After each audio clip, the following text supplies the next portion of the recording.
ang mga multo sa iba't ibang bansa. Unahin natin ang Pilipinas, guys. Ang manananggal ay naghanap ng biktima na babaeng buntis. Palaging nasa bubungan ng bahay. Ito ay nagmamasid. Pisadera sa bansang Brazil. Ang pisadera raw ay mahilig umupo sa dibdib ng biktima na natutulog. Parang naaagnas na bangkay ang amoy sa multong ito. Kuchisaki Onna sa bansang Japan.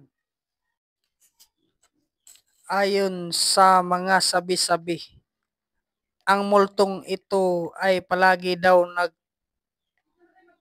nagtatanong sa kanyang biktima na maganda ba siya?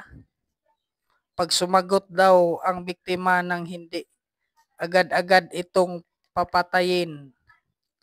At kung sumagot naman daw ng oo sa tanong kanina, agad ipapakita niya ang kanyang bibig na abot tenga.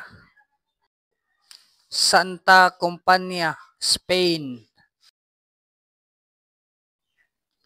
Ang multong ito ay sinasamahan ang biktima kahit saan man magpunta.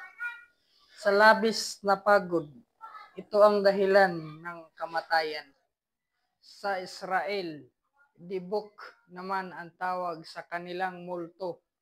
Ang mga multong ito ay sumasanib sa tao, hayop o bagay. Sila daw ay may nagawang mabigat na kasalanan noong sila ay nabubuhay pa.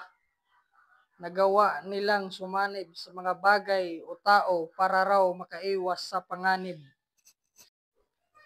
Hanggang dito lang muna ang ating kwento, idol.